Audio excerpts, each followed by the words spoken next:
Welcome to the Flip Thinking Podcast. In this podcast, you'll listen to intimate conversations between Bertolt Gunster and his guests. Together, they'll explore the guest's personal problem and try to make it feel lighter or make it disappear altogether. This can be achieved in different ways.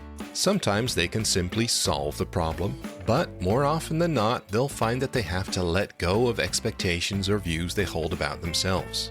At other times, they can only observe the fact that there is a problem without judging it. And in some cases, they can flip think the problem.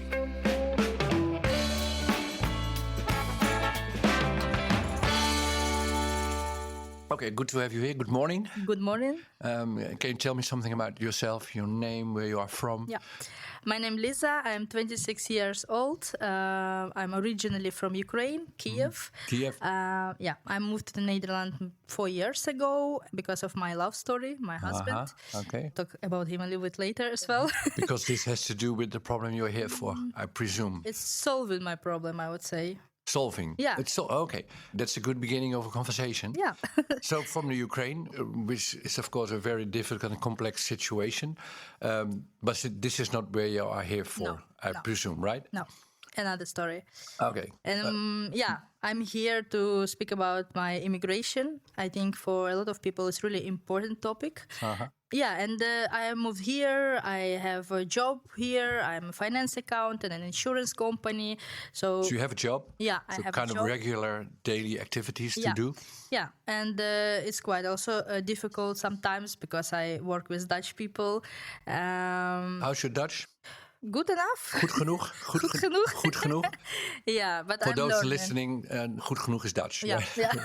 Yeah, well enough. Yeah. Well enough. Yeah. But I'm learning still, and it's my goal because I guess here will be easier life with Dutch language, and of course in my industry, work industry, I need to have these skills at least working at basic level, in Dutch. Yeah. And I'm here to talk about the integration as well. Okay, because this podcast is about a problem. Yeah. So let's start with the main question, the core question. How would you exactly define your problem you have at the moment? Well, now, of course, it's for me it's easier situation because I do have therapist. Of course, I already passed my life all this issue and I work on it, and I think it's easier. But still, I don't feel myself 100% here. It's my life, home country. I don't know. I cannot feel it. Of course, you feel in a way as a visitor, you could say, a guest. Yeah, but it's also difficult feelings because I have two homes: Ukraine, Kiev, and here. And here's my husband. I feel with him like at home, and in Ukraine as well. I feel like at home with my parents and my friends. They still live there. Yeah. And your friends live there? Yeah. And you have siblings there, brothers, sisters in Kiev? Two brothers. They all live in Kiev? Yeah. So in a way, your life is split up, you could say. Yeah. And it was even before war, that feelings. So I came to Ukraine for a visit for 1 week, for example. And I'm like, I'm at my room. I have my bed, all my memories here. It's so nice. But this feeling that it's not 100% my home anymore. And as well here. So I'm here with my husband, my house, my dog, and it's so nice. But still outside of the home, it's not 100% my country, my home, It's a little bit difficult to explain, but I love Dutch people. I love Dutch culture. But sometimes it's difficult. It's difficult to understand people. So could you say the problem is for me now, I don't feel at home here? Yeah. But also, I don't feel at home at my home. Anymore. Right. So I live in two worlds, and both worlds are, in a way, half worlds. Yeah, exactly. Okay. So before we get into this, some other questions. Do you have future plans? Does your husband have future plans? And what are those plans? Yeah, I guess it's typical plans. Like, of course, I have my work goals. I want to grow up in my career path. We're planning to buy a house, maybe in a little bit next to the Germany, far away from that area. What is that area? Ronde Wenden. Oh, the Ronde Venen. The Ronde Venen. Yeah, it's a kind of lake district for those who don't know the Dutch. Vinken, Ronde Venen. You want to move from there to the east of the country. Yeah. Why is that? For me, we have nice couple there, our friend, they're Dutch, and I feel only with that people is really like my friend here. So for me it was good experience because Dutch people, I have that experience that we are not always have that click. But with this couple, it's really the way how they think and the way how they live. I like, and they move from here to that part. And your husband has a click with them too, I presume? Yeah, it's his best friend It's his best friend, right? from the childhood. Yeah, and I think like why not? I don't have family here. I don't have friends here. Let's say friends. I have two category. First, friends is real friends. It's that I can be with them 100% myself.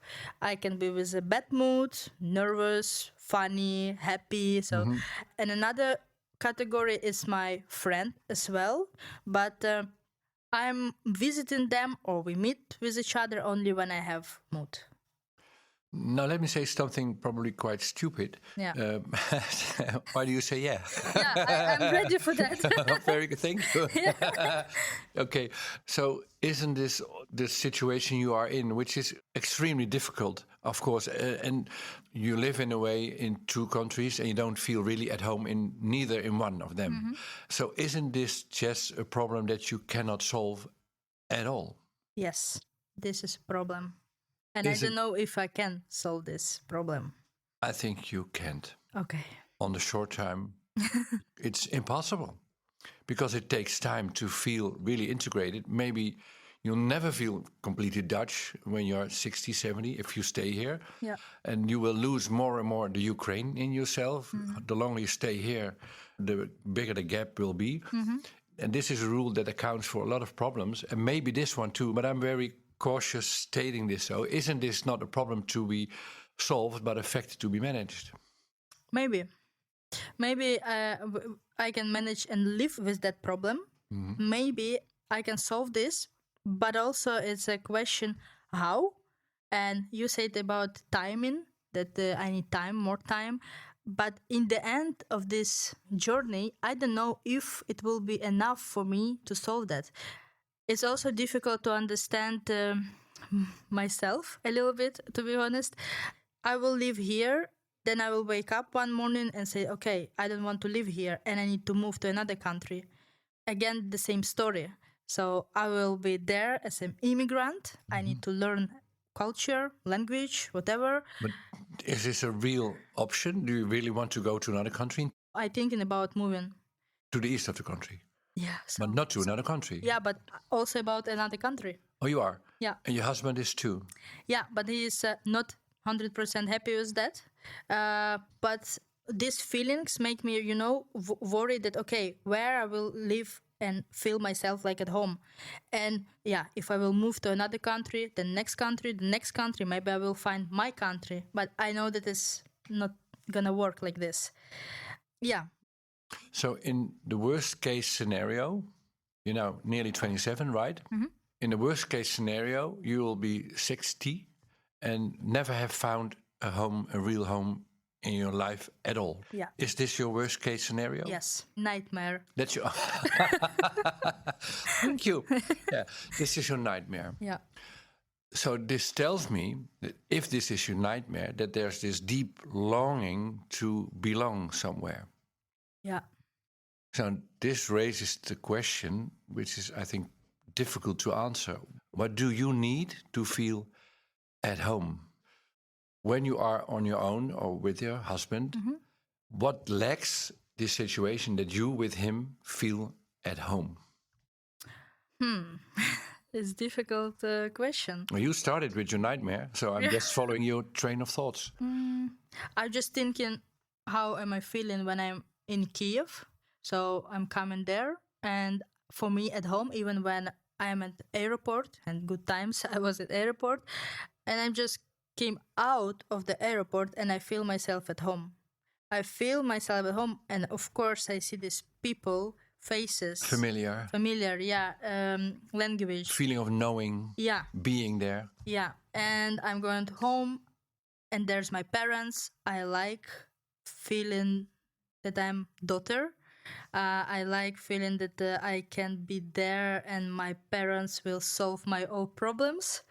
So if you're at home, then people take care of you and solve your problems. Yeah, exactly.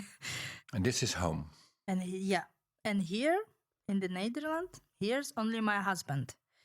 He's not only my husband, he's my soulmate. He's my partner. He's my everything. Here's your home. Yeah, he's my home. And I cannot feel at home here in the Netherlands because he is not always next to me, of course. He has friends, he has parties, he has work, sport, whatever. So, of course, I do have the same, but I cannot feel myself with my friends at sport, at my hobbies, the same as feeling as he has, because for him, this is home.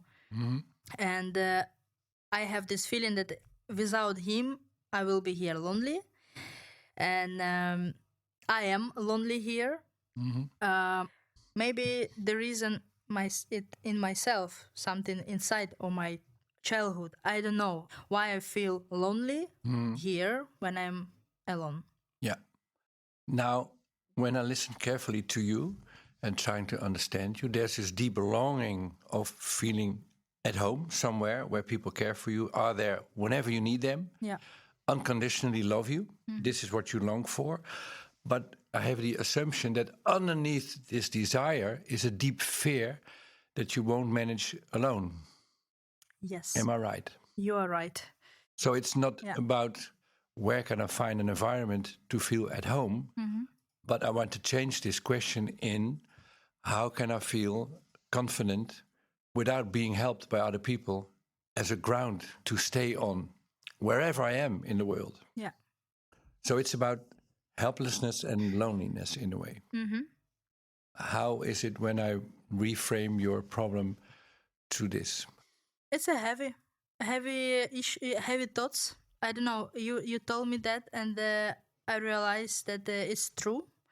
It's totally true. Thank you. But how does it feel to listen? Now I'm saying words which are, I guess, circling around in your mind day in, day out. I don't feel bad or I don't feel sad about these words. Maybe because I think about my issue already a long time. And that's why I don't feel that, wow, you told me something new. You already know. I already know, but I'm afraid to accept that. Okay, tell me about the issue in the past then. Is there an issue in the past you are referring to now in your mind? I would say that when I moved here, my mother-in-law was not welcome to me at all. Oh, at all. At all. This is strong, not at all. Right? Yeah. And she is Polish. When I moved here, I thought, okay. So your husband? Do you say husband or boyfriend? What? Husband. Husband. Okay. So your husband, he has a Polish mother and his Dutch. father Dutch. Papa, yeah. And he lives in the Netherlands. Yeah. And he's raised in Holland too, in the Netherlands. So he speaks perfectly. Does he speak Polish too, or no? No. So he's Dutch. He feels Dutch. He is Dutch, but his mother is Polish. Yeah. And she doesn't like you that much. I listen. So no.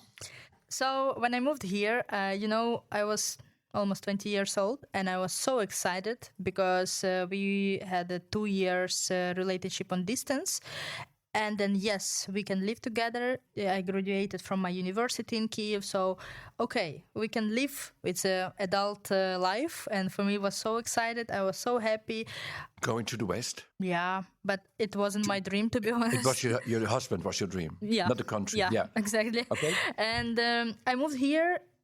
It started to be, step by step. I understood that, okay, life will be hard here. When I met my mother-in-law, she was okay on the first our meeting, but I would say she. You're looking for words now and trying to be cautious, right? Yeah, which is fine. I don't mind. So she's Polish, and if you might know that in the history, Polish people had a fight with Ukrainian people, and her family from Poland.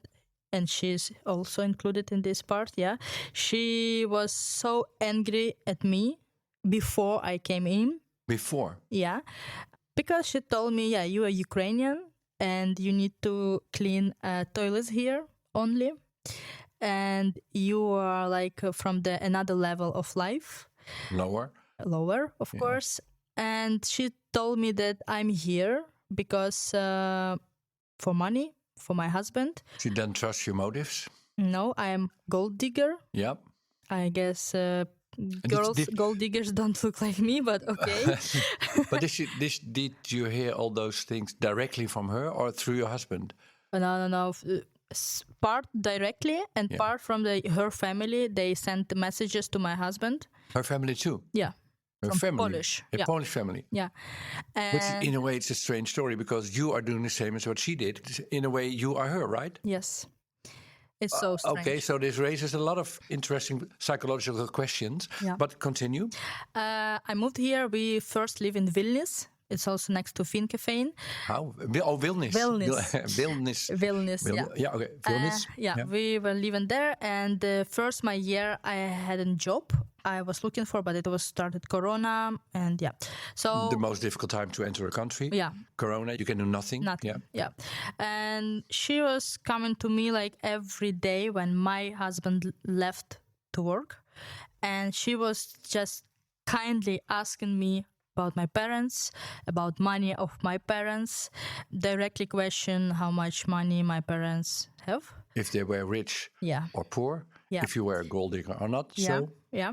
And if I have, flat or house in Ukraine, what is my goal? And I'm so young to move. If I knew before, but okay. She said to me also a lot of stuff like Ukrainian people not deserve be outside of Ukraine. Before our wedding, before 3 days, our wedding, she came and she said, I'm against your wedding and I will not participate this event, which was for us really nightmare at that point. I remember that we were biking with my husband back to our home because we were in her home. Mm-hmm. And I was biking and crying. My husband too. I was sad because I was hearing that. And I was so young. You were 20? 20. 20. And how old was he? 22. 22. Yeah. And he moved out to live with you, right? Yeah. Okay. So you were crying, sitting on your bike 3 days before the wedding. Yeah. How did his father respond? Is there a father in the story too? Yeah, he exists.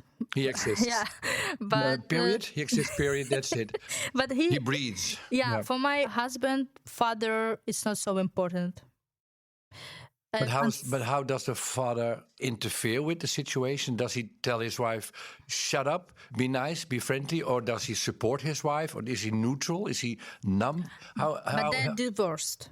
They're divorced. Yeah. This is crucial information. Okay, they're divorced. Yeah, he left the family when my husband was 3 or 4 years old. Okay, so your mother-in-law lives by herself? Is there a new husband? Yeah, no. She lives by herself. Okay, so you came back biking 3 days before the wedding. Yeah. Your mother-in-law said, I won't approve this marriage, and you both crying, sitting on your bike. Yeah. Okay, but you did marry. Yeah, of course. And she came. Yeah. Sitting on this bike and crying together and talking about the situation, how were your mutual feelings, ideas about the whole situation at that time? Horrible because on one hand I love this person and I want to be with him, and for me he is my world at that time because I hear like lonely at all, like I didn't know nothing. And on the other hand I was afraid. I wanted to go home back. And we had some fights together with my husband based on situation with mother-in-law. Yeah, I'll go back. I don't like this. I want to go to Kiev. What I'm doing here. Yeah. Yeah, I can presume how you must have felt then. And also, it's not only mother-in-law, but my husband, he has 2 another brothers. One twin brother, and another one, he's my age, for 2 years younger. He has a twin brother? Yeah. And a younger brother? Yeah. Okay. And this younger brother, I never have problem with him. He's fine? He's fine.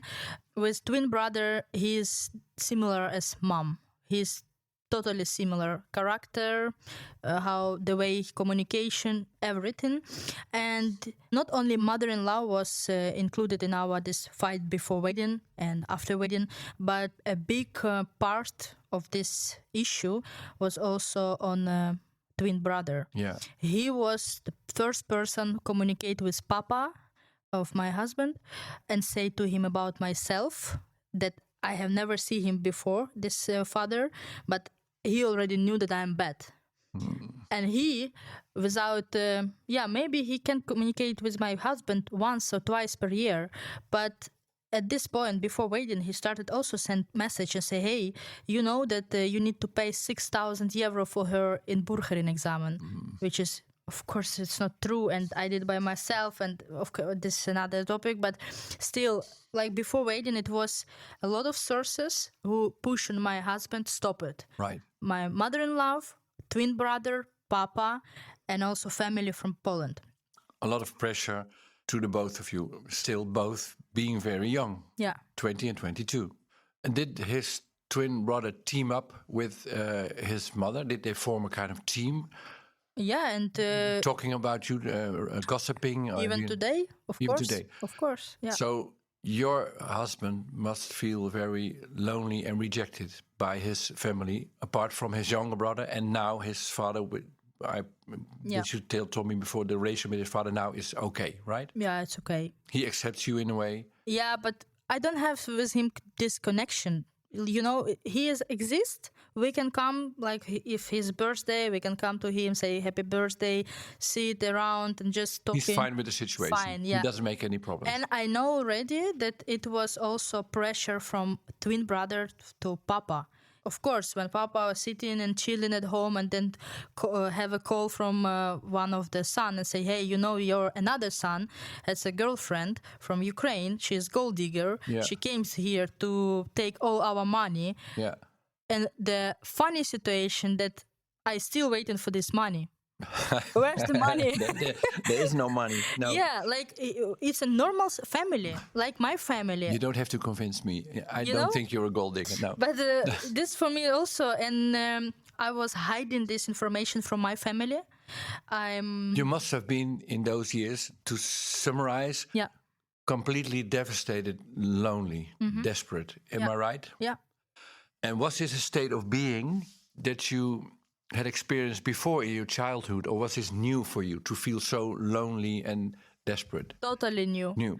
Did you, Yeah. and as a child, did you feel a warm family, loving parents, safe, etc.? Yeah. So this was in a way a shock, a disaster. I How had can a lot life of- really be like this? Yeah. I had a lot of attention. I am sociable. I have never ever have this situation before.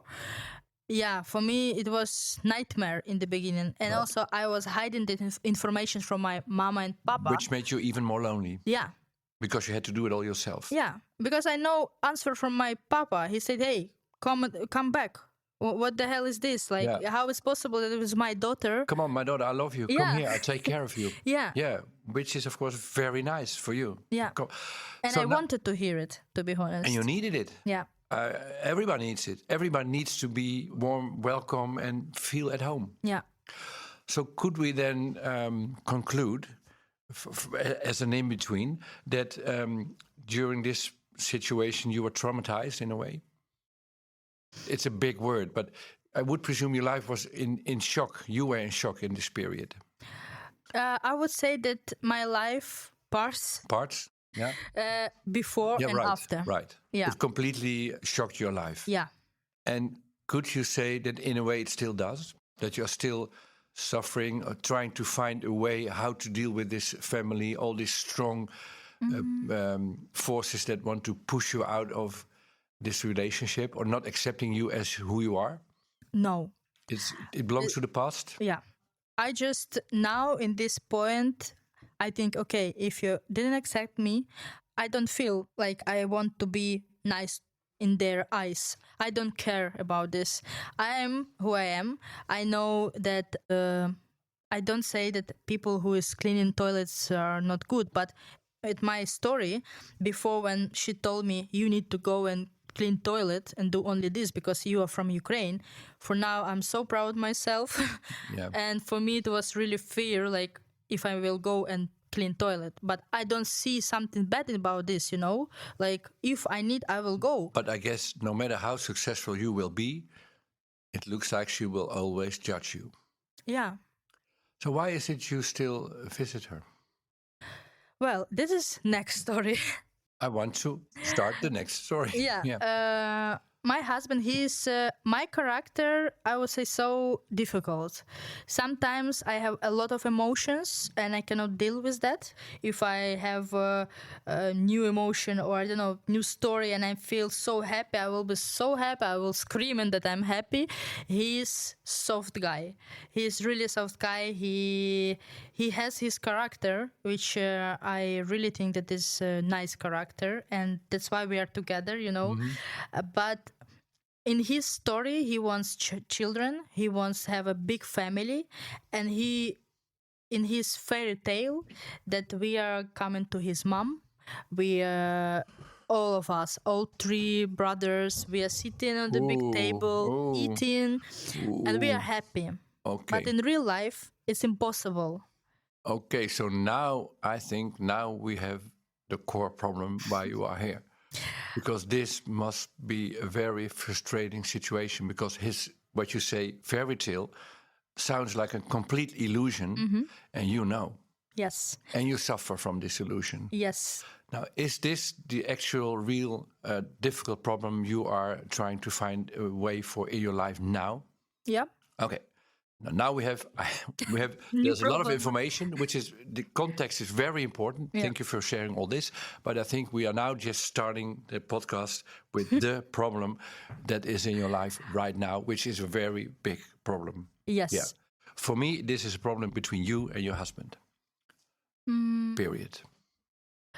Let's make this. it simple. Let's make it simple. Yeah. Let's try to make it simple. So what I feel when I think about this, that first, my husband is my world. Maybe it's something crazy if I believe you, and it's fine. No judgment, no questions about that. I believe you. Yeah. And when this world will say to me, you need to go to this place, because it's a really good place. And this place is mother-in-law, everybody happy together, blah, blah, living in paradise, and the sun is shining and the world is pink. Yeah, and for him, I believe it's a good world. It's the best world, because before me, he have never had this problem with mom.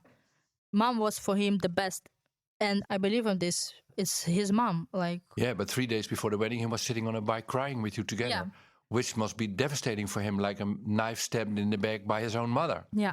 How could his mother, who he loves so deeply, try to prevent a marriage with a woman he loves so deeply, right? He must be torn into pieces. Yeah, but still, he is believing of this fairy tale. Okay. Your friend, your boyfriend, your husband, he is living in an illusion, like you say, fairy tale. So now, for me, the core problem of this conversation is, how do I deal with a husband I love so deeply and much, for which I left my country, and which I want to sacrifice or share my future with? Yes. How can I live with a husband who is living in this fairy tale? Yeah. And all the other things about where do I feel at home, these are all topics. There are topics, and there are real problems. And it's people needing people, feeling helpless, and being removed for your family. This is all a problem. But let's forget about all this. This is all context. Everything we should know this. I should know to understand you deeply. Yeah. But the core problem is, just say it again, how can I live with someone I love so much who is living in a fairy tale? Do you agree with this reframing of the problem? I agree, and I'm afraid to be 100% agree. It's really, again, this doubting. Yes, my husband, he's in a fairy tale, but still, he understands all problems. We had much discussion about... And he wants to move to the east of the country, which is away from his mother, right? He's okay with that. And so... Yeah. So he lives in a fairy tale, but he partly lives in reality too, I presume. Am I right? Yeah. Am I too optimistic, or do you agree with this formula? No, I agree. And even till today, he told me, Liza, you're too young still. So we are young people. We can realize what's happened in the past, but we can also solve this, fix it, forgive, and move on, with my family. And forgive, he means just love my mother and everything is fine. Yeah. And the future will be bright. Yeah. Yeah. And for now, we're in this situation that his family know that I will be join dinners maybe once per 3 months. But when I go there, I'm not happy. I'm not happy. She told me even a few times, you are welcome, because I mentioned that I didn't welcome her in your family. And she said, yeah, you are welcome. She was crying. And when my husband see his mom crying, of course, he also started crying. He feels so bad that his mom crying. Yeah, for me, it's not enough, because so what did those tears mean? How did you interpret them? Nothing. Was it real love? Was it panic? Was it anxiety? Was it frustration? When she was crying? Yeah. What kind of tears? It was game. It was game, yeah. It was game. And I know when people cry and how they deeply can cry and say, yeah, I'm sorry, and I won't start together.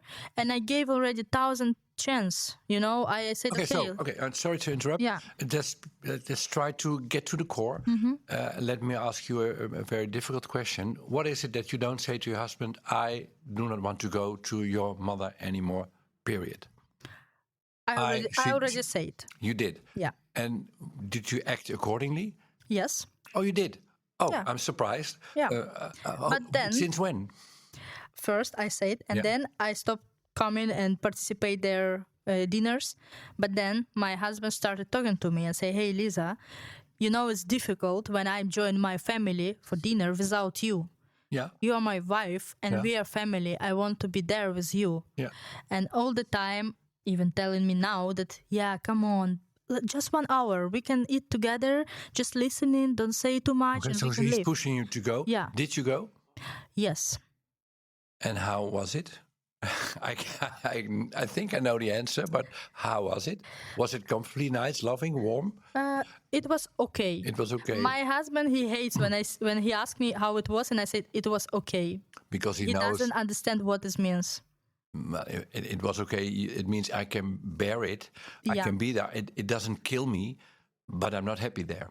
I'm not happy there. I'm not happy with this people. So then again, the same question. What is it you don't say? I tried it. I'll do it for you. I did it a few times for you, but I can't. I hate it. Your mother, she doesn't accept me. Wake up. Get out of this fairy tale. You're trying to bring people together that cannot be together. Accept it as a fact. What is it that you don't stand up to your husband and say this to him? I say this. You did. Every time in this conversation, you surprise me, because every time we enter a kind of new door and there's a new storyline there. Tell me, inform me. I say it, and maybe it's a problem, and maybe not, I don't know, but she lives in Finkeveen as well. It's a small village where we can meet in supermarket, in just walking in the evening with our dogs or something. We can meet. For me, it's no problem. I say to my husband, I can speak to her honestly and say, okay, it's not working. We are not family. But it's fine. Yeah, it's fine. And if I see you outside, I will stop and say, hi, how are you? Yeah. Like, I don't have this angry feelings. Yeah. But for her, it's not good. She said to me a few times, she sent me first message. But don't want to talk about her. I want to talk about your husband. Okay. Yeah. My husband. You said, I don't want to go anymore. Yeah. And so how did this evolve? First, he said, yes, of course. I understand you. Because he knows. Yeah. He knows. He's Totally. not blind. He's not blind. Totally understand how you feel. Yeah, how you live with my mother all these years. I understand you, why you decided this. First time he went without myself to dinner with his mom, with his family. It's fine. He came back, all good. Second time, also nice, but he started to say, it was not so good, but if you would come with me, it would be great. Third time, he said, okay, I will not go without you. And it's manipulation, I guess. Yes, I know, not I guess, in a way it is. Yeah. But let's first investigate this carefully, because what happened after that? You have to go with me, otherwise I won't go. Yeah, we start fighting. With words, I presume. Yeah, but fighting maybe is a big word, but we start discussion. Arguing, like, yeah. Why? And Because you said to him, like you said to me Yeah. before, it feels like manipulation. yeah, he said to me, "It's not manipulation. I just trying to take my parts of life before you. It was my family, my mom, my 2 brothers. It's my family, home. my home. Here is the word home again. Yeah. Do you notice? Here's the word home again. He is losing home too. Yeah." Interesting. Okay, continue. And another part, of course, is me. Another home, Yeah. another family, another totally different part. The new home. Yeah. For him, it's really difficult. I see that. It's not because he is manipulator or he said no. No, he really wants to be to a live in good way, peace, to live in harmony. He wants to experience harmony. Yeah. And he doesn't. No. For him, it's really important to have a mom, 3 brothers together. And he even asked me if maybe I want to do with mother and 2 brothers some activities. Team building, you know? And you don't want No. to. No. Because you know this is hopeless. Yeah. I've tried lots of time and it doesn't work. So now, how's the situation right now?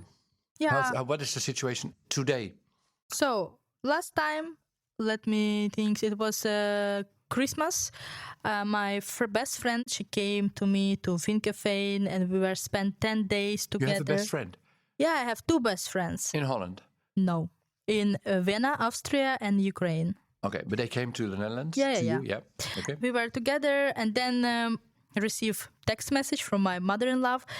Do you want to eat together with your friend together? And I said no. Yeah. We have another plans. And then she texted me another message, which was not good.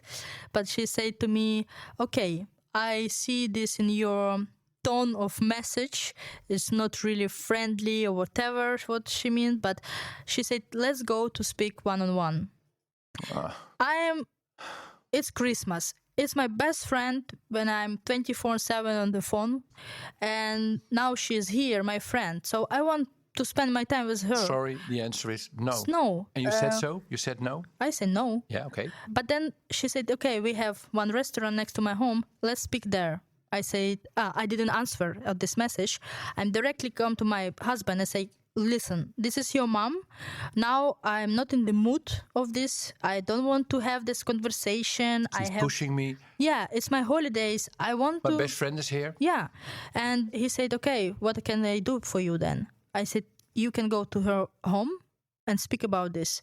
That Liza doesn't want one-on-one. What is the reason now to have this one-on-one if I said no? Yeah. So he went to his mom. They were talking like more than 1 hour.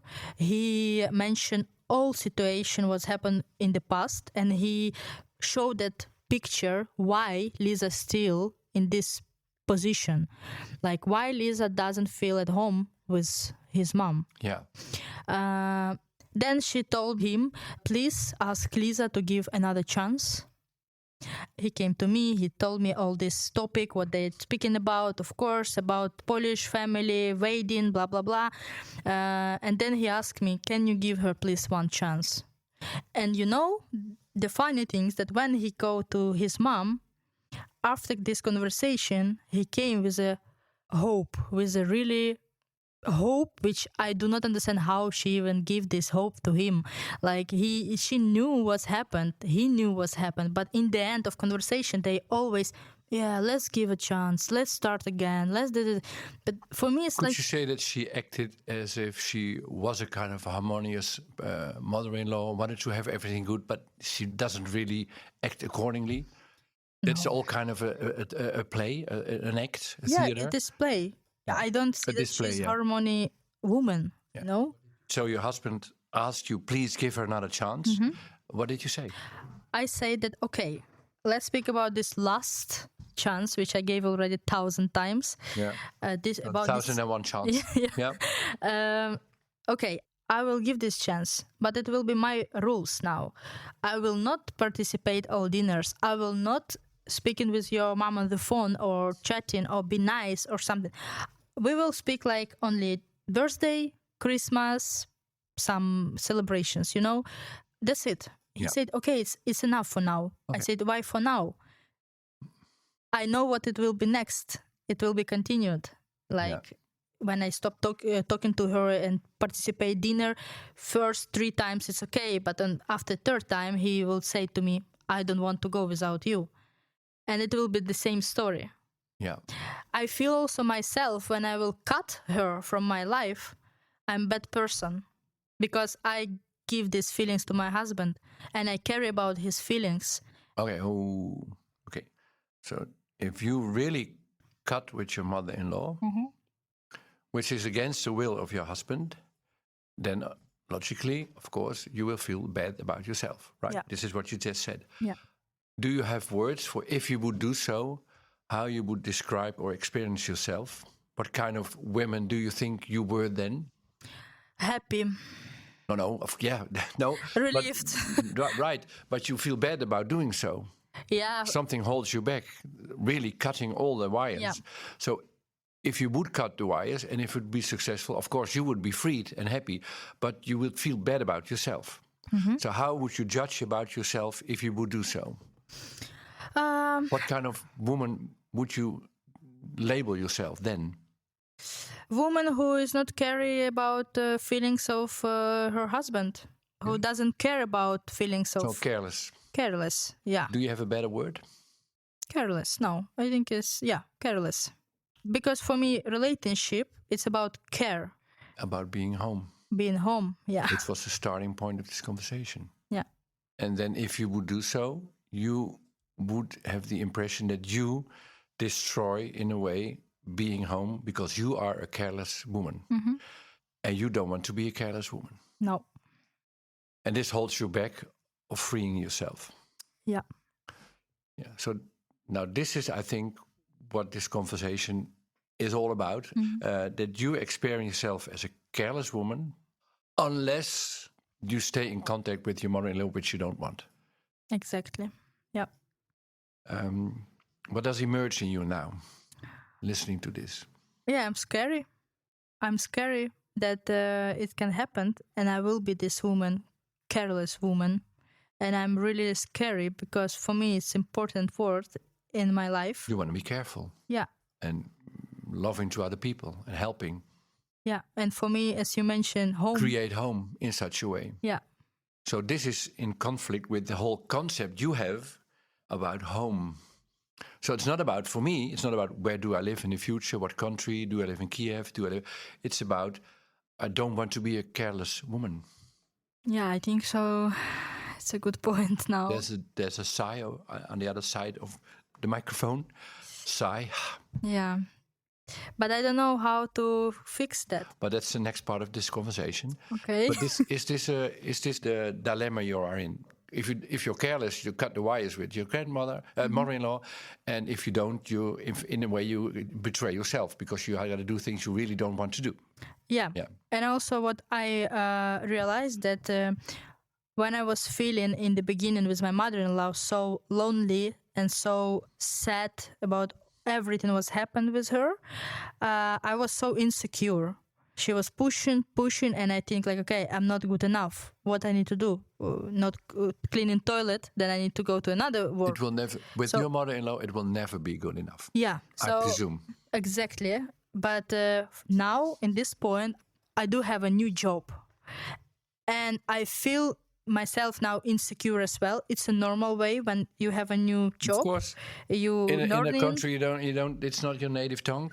Yeah, but still, that feelings is the same what I felt with my mother-in-law in the beginning, and I'm so scary now because I cannot choose what is a nice insecure feelings for me because every time if I feel insecure, which is not typical for me in my life, only it started with my mother-in-law, I feel really bad and I feel that I'm not good enough that you feel careless. Yeah. Is this careless. true? Yeah, what is That's the word today? Yeah. Careless. Yeah. That's the core. You are now trying very hard not to be a careless person. Yeah. And this is a fight you can just let go. Let it go. It's an idea. It's a conviction. It's a word which is circling around in your head. Don't be careless. Don't be careless. Don't be loving. Be loving. Be loving. But this is your prison. You create it in yourself, and you can just let go by knowing and deeply experience yourself as a loving, warm person. And now and then you can be caring to people if they deserve it, if they are normal, if they treat you equally back. And now and then you just won't. It's not about who you are, it's about behavior. And you are free to behave, because if you have to be careful all the time, and if you cannot show careless behavior, you're not assertive. You cannot stand up for yourself. Yeah, but it's difficult. You follow my. It is difficult because I think it's deeply ingrained in you that you have to be careful, have to be caring, and have to be loving. Yeah, but I don't feel that if I will not care about my mother-in-law, my husband will love me less. I know it was not gonna happen. Right. So you have to take the chance. Yeah. But you cannot take the chance now, because you will experience yourself, if you do so, as a careless woman. And this is holding you back. Yes. And this is something you do and nobody else. Yeah. And this is something you can free yourself of, and you don't need any help to do so. Only by knowing it's a word, it's a conviction, it is not a reality. It's a thought. Yeah, but in reality, it's difficult. It's really difficult. I tried 1,000 times. I don't know why. Maybe still I feel that, okay, because of me, he cannot feel at home himself. Right. And I don't want that he will feel like this. Yeah.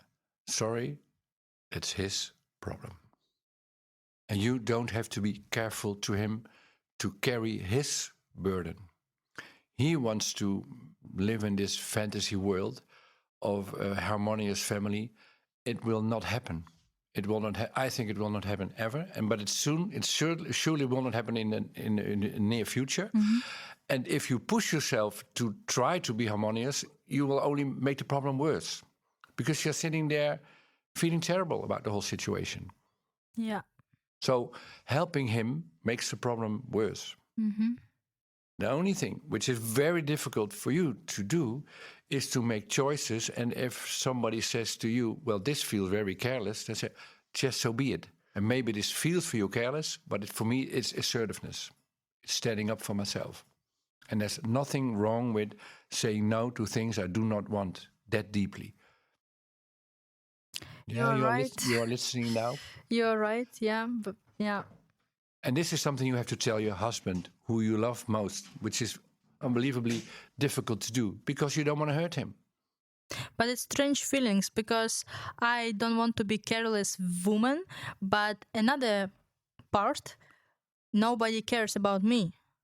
Like, yes, he is caring, of course. He loves me, and yeah, but still. But he's also pushing you. Yeah. He's also consciously or unconsciously, in a way, manipulating you by telling you, if you won't go, I won't either. Because he knows that if you then don't go, you rob him of his mother, which he loves deeply. So let him go alone.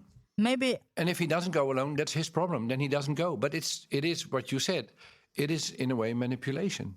Maybe it's not me in the prison. Maybe it's he. Yeah, it is. And you are trying to help him. And you can't. You can't. Because if he has a mother as he has, and you described her to me, then she is not a loving mother at all to him. Yeah.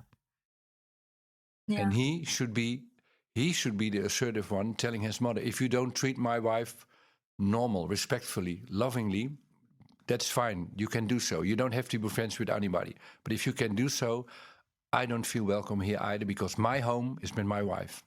Yeah, but the situation now also most difficult because it was everything in the past.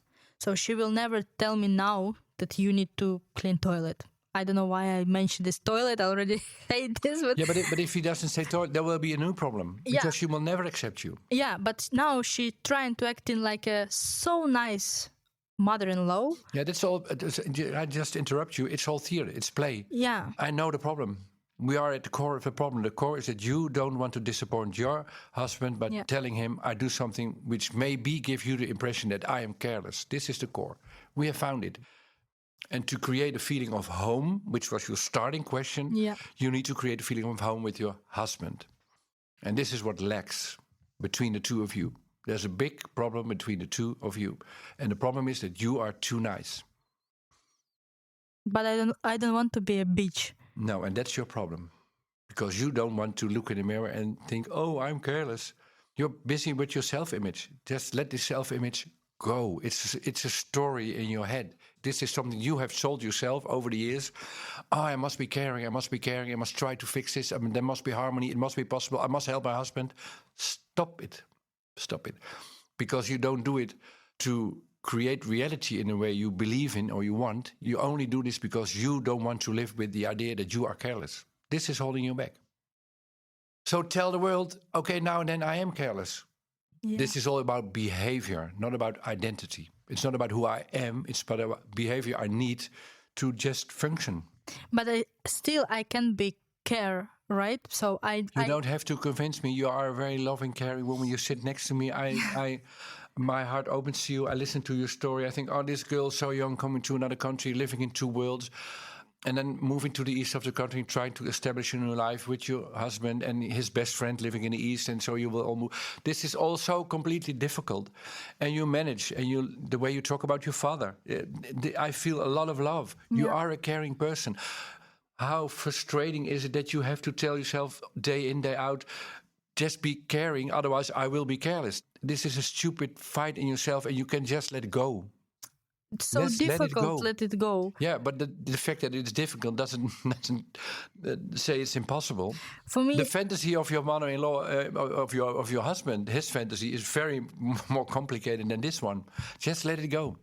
Let it go. So now I want to investigate with you, how can I let it go? Is this a good question? Do you want to let it go? Of course. Okay. So there are a lot of ways you can you make jokes about it. My ways, humor. My ways, I like humor. So put on the wall, I am careless.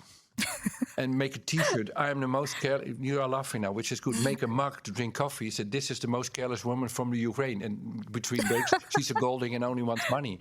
So by making fun of it and by exaggerating it, you know it's stupid.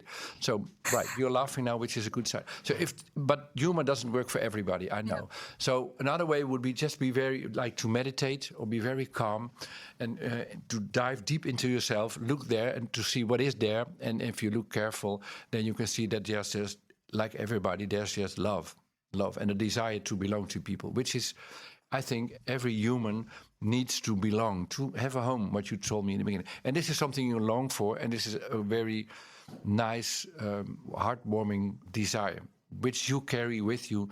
So be calm and look into yourself, and then you'll find that this whole idea of careless is stupid. It's just a word. So make fun of it, be calm.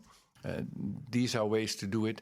Just think about it rationally, which is a way to deal with it too. Am I really always careless? No, if you are really careless, you would be so all the time. And if you are careful, is this then an act or play? So stay calm, make jokes about it, think about it on a rational way. These are all means to get rid of it, but it doesn't matter that much what strategy you choose. It all starts with the deep knowing, I have this conviction, and this conviction is stupid. Why do I carry this self-image with me that I'm careless? Why? So, does this help you in a way? Because the question is, how can I get rid of it, right? Yeah, it is nice advices. Thank you. Especially with humor, I like it so much. With meditation, and I am in this now, let's say, progress that I'm looking for myself inside and trying to understand also, because I'm not that person who likes yoga and just meditation and sitting like that, you know. But for the listeners, you are making meditation gestures, sorry, which is funny. But humor is right in a way. Yeah, I do agree with you 100%. It's really nice what you told me, and I will think about this, and I will try to figure out how to be careless woman. I really have never think about that. Never. And that image that is also included in my all spheres, like work, hobbies, meeting people, talking to people. It's that image everywhere. And I think I really afraid to be careless. And this is holding you back. Yeah. It's great to be careful. It's great to be assertive too, and not to care about certain people, situations, and let them go.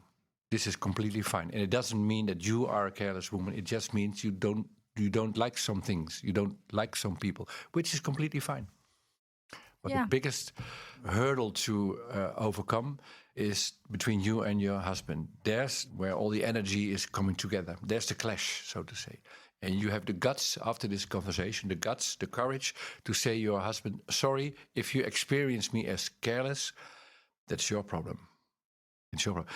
And this is what people do. They manipulate one another by using these words. I think you are a careless woman. And when somebody says this to you, this is a way of manipulating you, because then you think, I got to be careful. I got to do all kinds of things I don't want to do, but I don't want to be seen as careless. So just make them doing against my will. So if people say this to you, just reply to them, you are manipulating me. You can talk about my behavior, but not about who I am. You can experience this as careless behavior, that's fine. We can talk about this, but don't talk about who I am. Because who I am, I own who I am, and nobody owns who I am but me. And this is where your home is, that you own yourself, that you are grounded in yourself. And you don't need other people for this feeling. This is what you can give yourself as a gift. Being completely satisfied, happy, and complete with who you are, and trying to improve your behavior, which is fine. And we have to learn this all the time throughout our life. Behavior is difficult, but don't interfere with one another's identity. Thank you. I really, before podcast, I didn't think that we will speak about so deeply. Mm-hmm. And for me now, I really open my third eye. That's a great word. Yeah. And I think it's totally true what you notice and say to me, because it's really something what I need to think about that, really. And then I will come to this point. I know. It takes time. Yeah, exactly. Be friendly for yourself if it takes some time, because this is a very deep, profound insight, and it takes some time to reset everything. Because all these years you've tried to be a careful woman. And now my puzzle settled, because I understand when I'm carry about people who not deserve, I don't care about myself. Yeah. Thank you very much. Yeah. This is warm and useful insight too. And this also another topics. I have a lot of problems. No, but we have we have found the core. Yeah. Of a lot of things, and a lot of pieces of the puzzle now fall together, because this is also about feeling home in yourself. Yeah, I guess. Yeah. Am I right? Yeah. Yeah. Well, great to have had you here. And I think it's a miracle that, although English is not your native tongue and it isn't mine, that we can have such a profound conversation about your life. Yeah. So I'm grateful to experience this. Maybe next time we will meet in Dutch. With a new problem, hopefully. Yeah. Anyhow, thank you for having you here, and all good luck. And I'm really, really curious how this will evolve between you and your husband, and between him and his family. Yeah. And I hope you live happily ever after in the east side of the country with his best friend. Thank you so much. Yeah. You helped me a lot, really. Yeah, with love and pleasure. Thank you. Wondering how our guest is doing these days? Well, we recently caught up with them. Stay tuned to hear their latest update. Hey, it's Liza. Thanks for listening to my conversation. I hope you found something helpful in it. It's been 3 months since we recorded that lovely chat. I definitely recommend everyone to try this experience and think outside the box, even if it scares you a bit. After talking with Barthold, I found myself reacting to certain people and situation more calmly and positively. And one phrase from Barthold that stuck with me is, Liza, be careless. And that phrase, it's helped me a lot. Thank you to everyone who shared my story and listened along with me. Bye-bye. Do you want to flip think your own problem too? In Bertolt Gunster's bestseller Flip Thinking, you will learn all about the life-changing art of turning problems into opportunities. Flip thinking is available in England, Italy, Portugal, South Korea, United States, and soon in 17 other countries too. For info, check out flipthinking.info.